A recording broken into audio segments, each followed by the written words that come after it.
Hello மக்களே, welcome to Chellur ஈசவே info channel. இங்கே பாருங்க, இன்று மே 6 வரலாற்றில் நடந்த ரொம்ப முக்கியமான சம்பவங்களை பற்றி தான் நம்ம இன்னைக்கு பார்க்க போகிறோம். நம்ம பார்க்க போகிற ஒவ்வொரு விஷயமும் உலகத்தையே மாற்றின வரலாற்று நிகழ்வுகள். தட்ஸ் ரைட், ரொம்ப இன்ட்ரெஸ்டிங்கான விஷயங்கள் காத்துட்ருக்கு. So let's dive in. நாங்கள் உங்களுக்காக யூஸ்ஃபுல் தகவல்கள் தொடர்ந்து சொல்லிக் கொண்டே இருப்போம். நம்ம பேஜை ஃபாலோ பண்ணிட்டு பார்த்தீங்கன்னா உங்களுக்கு ரொம்ப ஹெல்ப் ஆகும். ஸோ கொஞ்சம் நம்ம செல்லூர் ஈசேவா இன்ஃபோ சேனலை சப்ஸ்கிரைப் பண்ணுங்க நண்பா. அப்போ தான் நாங்கள் போடுற ரொம்ப யூஸ்ஃபுல்லான விஷயம் உங்களுக்கு உடனே நோட்டிஃபிகேஷனாக கிடைக்கும். அண்ட் எங்களுக்கும் அது கொஞ்சம் ஹெல்ப்பாக இருக்கும், ரைட்? ஓகே, நேரா விஷயத்துக்கு வருவோம். இந்த மே 6ஆம் தேதி இருக்கு பாத்தீங்களா, இது வெறும் ஒரு சாதாரண நாள் கிடையாதுங்க. உலக வரலாற்றில் மிகப்பெரிய மோதல்களும் மனதை உழுக்கும் துயரங்களும் நடந்த ஒரு நாளா இது பதிவு செய்யப்பட்டிருக்கு. அது என்னென்ன சம்பவங்கள்னு பாப்போமா? 16th நூற்றாண்டிலிருந்து இரண்டாம் உலகப் போர் வரைக்கும் பார்த்தீங்கன்னா பல முக்கியமான திருப்புமுனைகள் இந்த மே 6ல் தான் நடந்திருக்கு. ரோம் நகரத்தின் வீழ்ச்சியா இருக்கட்டும், 1942ல பிலிப்பைன்ஸ்ல அமெரிக்க படைகள் சரணடைஞ்சதா இருக்கட்டும், இல்லனா நாசி ஜெர்மனியோட வீழ்ச்சிக்கு காரணமான 1945 பிராகா போரின் தொடக்கமா இருக்கட்டும், இது எல்லாமே உலக அரசியலையே தலைகீழா மாத்தி போட்ட நிகழ்வுகள். இதுல நாம ரொம்ப ஆழமா கவனிக்க வேண்டிய ஒரு வருடம் 1527. 1527ல ரோம் நகரம் பெரிய தாக்குதலுக்கு உள்ளானது. எசுப்பானியா மற்றும் ஜெர்மனிய படைகள் சேர்ந்து இத்தாலியோட ரோம் நகர கண்மூடித்தனமா தாக்கி சூறையாடினாங்க. வரலாற்றுல இத சாக் ஆஃப் ரோம் அப்படின்னு சொல்வாங்க. ஆயிரக்கணக்கான மக்கள் உயிரிழந்த இந்த கொடூரமான சம்பவம் ஐரோப்பிய அரசியல் மற்றும் கிறிஸ்தவ வரலாற்றிலேயே ஒரு மிகப்பெரிய தாக்கத்தை ஏற்படுத்துச்சுன்னு சொல்லலாம். அடுத்ததா ஏவியேஷன் ஹிஸ்டரியிலேயே, அதாவது விமான போக்குவரத்து வரலாற்றிலேயே ரொம்ப சோகமான ஒரு சம்பவம் 1937ல் நடந்துச்சு. 1937ல் ஹிண்டன்பர்க் விமான விபத்து உலகையே அதிர்ச்சிக்குள்ளாக்கியது. ஜெர்மனியோட அந்த பிரம்மாண்டமான ஹிண்டன்பர்க் ஏர்ஷிப் அமெரிக்காவில தரையிறங்கும் போது அப்படியே பயங்கரமா தீப்பற்றி விபத்துக்குள்ளாச்சு. 36 பேர் இதுல உயிரிழந்தாங்க. அந்த காலகட்டத்துல இந்த ஒற்றை விபத்து உலக மக்கள் எல்லாரையுமே உள்ளிக்கிடுச்சு. சரி, போர்கள் ஒரு பக்கம் இருக்கட்டும், இயற்கை பேரிடர்களும் இந்த மே 6ஆம் தேதியை விட்டு வைக்கல. 1976ல இத்தாலியில் ஏற்பட்ட கடும் நிலநடுக்கத்துல நூற்றுக்கணக்கான மக்கள் பரிதாபமா உயிரிழந்தாங்க. பல நகரங்கள் நீங்க யோசிச்சு பாருங்க, அப்படியே சுக்குநூறா சேதமடைஞ்சிருச்சு. இயற்கையோட கோர முகத்தை நமக்கு மீண்டும் ஒரு முறை நினைவூட்டுற ரொம்ப கொடூரமான நிகழ்வு இது. ஓகே, கொஞ்சம் சோகங்களை கடந்து பாசிட்டிவான விஷயங்களுக்கு வருவோமா? மே 6ஆம் தேதி வெறும் துயரங்களுக்கான நாள் மட்டும் இல்லைங்க.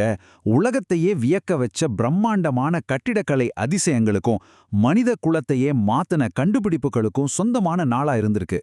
That's watts really interesting here. 1889 இந்த வருஷத்தை யாராலையும் மறக்க முடியாது. உலக அதிசயங்களில் ஒன்றாகவும் பாரிஸ் நகரத்தின் அடையாளமாகவும் இன்னைக்கு வரைக்கும் கம்பீரமா நிக்கிற புகழ்பெற்ற ஈஃபில் டவர் 1889ல ஈஃபில் டவர் பொதுமக்களுக்கு திறக்கப்பட்டது இதே மே 6ஆம் தேதி தான். இது ஆர்கிடெக்சர் உலகத்துல ஒரு மாபெரும் வரலாற்று மைல்கல். அதே மாதிரி இன்னொரு மிகப்பெரிய என்ஜினியரிங் மார்வல் பாத்தீங்கன்னா 1994ல சேனல் டனல் திறக்கப்பட்டு இங்கிலாந்தும் பிரான்ஸும் இணைக்கப்பட்டது. கடலுக்கு அடியில இங்கிலாந்து மற்றும் பிரான்ஸ் நாடுகளை இணைக்கிற உலகின் மிகப்பெரிய கடலடி தொடர்வண்டி பாதை இதுதான். போக்குவரத்துல இது ஒரு பிரம்மாண்டமான புரட்சின்னு கண்டிப்பா சொல்லலாம். தகவல் தொடர்பில் நடந்த மிகப்பெரிய மாற்றத்தை நாம இப்ப பார்ப்போம். 1840ல உலகின் முதல் அஞ்சல் தலை பென்னி பிளாக் பயன்பாட்டுக்கு வந்தது. இது குளோபல் மெயில் சிஸ்டத்தையே மாத்தி போட்டுச்சு. அதுக்கப்புறம் சரியா 14 வருஷம் கழிச்சு 1854ல நம்ம இந்தியாவோட முதல் அதிகாரப்பூர்வ அஞ்சல் தலை வெளியிடப்பட்டது. கம்யூனிகேஷன் உலகம் முழுக்க எப்படி காட்டுத்தீ மாதிரி பரவுச்சு அப்படிங்கிறதுக்கு இது ஒரு சூப்பர் எக்ஸாம்பிள். அண்ட் இந்த நம்பர் 4 இது ரொம்ப ஸ்பெஷல். ஏன் தெரியுமா? மனிதர்களால இது முடியவே முடியாதுன்னு நினைச்ச ஒரு விஷயத்த 1954ல இங்கிலாந்து தடகள வீரர் ராஜர் பானிஸ்டர் முறியடிச்சாரு. ஒரே ஒரு மைல் தூரத்தை வெறும் 4 நிமிஷத்துக்குள்ள ஓடி முடிச்ச முதல் மனிதர் அப்படிங்கிற உலக சாதனையை அவர் படைத்த நாள் இதுதாங்க. சான்ஸே இல்லல. மன்னர்களோட வரலாற்றிலையும் மே 6 ரொம்ப முக்கியம். 1682ல பிரான்ஸ் மன்னர் லூயிஸ் 14 தன்னோட அரச மையத்தை புகழ்பெற்ற வெர்சாய் அரண்மனைக்கு மாத்தினாரு. 1910ல ஜார்ஜ் 5 மன்னரா பதவியேற்றாரு. அதுக்கப்புறம் 1960ல இங்கிலாந்து அரச குடும்ப திருமணம் முதல் முறையாக டிவியில நேரலியா ஒளிபரப்பப்பட்டு உலகம் முழுக்க கோடிக்கணக்கான மக்களால் பார்க்கப்பட்டது. ராயல் ஃபேமிலியும் மாஸ் மீடியாவும் சேர்ந்த ஒரு பெர்ஃபெக்ட் மொமெண்ட் இது. சரி, இப்போ உலகத்தை சுத்தினது போதும், நம்ம இந்தியாவுக்கு வருவோம். நம்ம நாட்டோட கலாச்சார மற்றும் அரசியல் வரலாற்றுல இந்த மே 6ஆம் தேதி என்னென்ன தாக்கங்களை ஏற்படுத்தியிருக்குன்னு இப்போ கொஞ்சம் டீட்டெயில்டா பார்க்கலாம். 1542ல ரொம்ப முக்கியமான ஒரு விஷயம் நடந்துச்சு. கிறிஸ்துவ மத பிரசாரகரான பிரான்சிஸ் சேவியர் இந்தியாவோட கோவா வந்து சேர்ந்தாரு. இந்திய கத்தோலிக்க வரலாற்றுல இது ரொம்ப முக்கியமான ஒரு நிகழ்வு. 1854ல முதல் அஞ்சல் தலை வந்ததை நம்ம முன்னாடியே பார்த்தோம். அதற்கடுத்து 1967ல டாக்டர் ஜாகிர் ஹுசைன் இந்தியாவின் முதல் முஸ்லிம் குடியரசுத் தலைவராக பதவியேற்றார். குறிப்பா கல்வித்துறையில அவர் செஞ்ச பங்களிப்பு உண்மையிலே அளப்பரியது. பல எல்லைகளையும் ரூல்ஸையும் உடைச்ச நாளாகவும் மே 6 அமைஞ்சிருக்கு.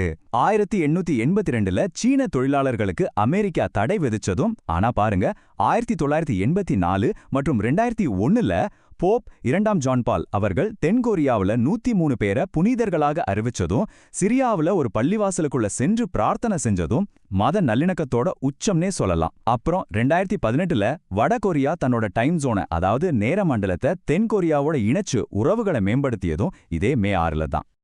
இப்படி மே 6ஆம் நாள்ல உலக வரலாற்றுல நிறைய முக்கியமான சம்பவங்கள் நடந்திருக்கிறது. இப்போ கடைசியா ஒரு சின்ன ஃபன் ஆனா ரொம்ப சுவாரஸ்யமான தகவல். ஒவ்வொரு வருஷமும் மே 6 இன்டர்நேஷனல் நோ டயட் டே ஆக அனுசரிக்கப்படுது. உங்க உடல் அமைப்பை மதிக்கணும், ஆரோக்கியமான வாழ்க்கையை வாழணும் அப்படிங்கறதா இதோட நோக்கமே. சோ இன்னைக்கு ஒரு நாள் டயட்டை ஓரமா வச்சுட்டு என்ஜாய் பண்ணுங்க. சரி, இப்ப நாம எல்லாரும் ரொம்ப எதிர்பார்த்த செக்மெண்ட்டுக்கு வந்தாச்சு. Today's question time. இதுவரைக்கும் நிறைய வரலாற்று நிகழ்வுகளை நம்ம பார்த்தோம் இல்லையா? நீங்க எவ்வளவு கவனமா கேட்டீங்கன்னு உங்க மெமரியை செக் பண்ண ஒரு சின்ன டெஸ்ட். குவிஸ் ரெடியா? இதுதான் கேள்வி. Quick quiz. உலகின் முதல் அஞ்சல் தலைப்பெயர் என்ன? நாங்க ரொம்ப தெளிவாவே இத முன்னாடி எக்ஸ்பிளைன் பண்ணிருந்தோம். யாருக்கெல்லாம் டக்குன்னு ஞாபகம் வருதுன்னு பார்க்கலாம். ஆப்ஷன்ஸ் இதோ. Option A red mail, option B Penny Black, option C royal stamp. இந்த கொஸ்டினுக்கு யார் கரெக்டா ஆன்சர் பண்றாங்கன்னு பாப்போம். கமெண்ட்ல சொல்லுங்க. எந்த கமெண்ட் ஃபர்ஸ்ட் கரெக்டா வருதோ அந்த பெஸ்ட் கமெண்ட்டை நாங்க பின் பண்றோம். சாதாரண தேதிகள் கூட எப்படி உலகையே மாத்திர சக்தி கொண்டவை அப்படிங்கறத மே 6 நமக்கு நல்லாவே உணர்த்துது. ஃபுல் வீடியோ பார்த்ததற்கு நன்றி. தொடர்ந்து இதே மாதிரி பயனுள்ள தகவல்களுக்கு நம்ம சேனலோட இணைந்திருங்கள். Bye bye.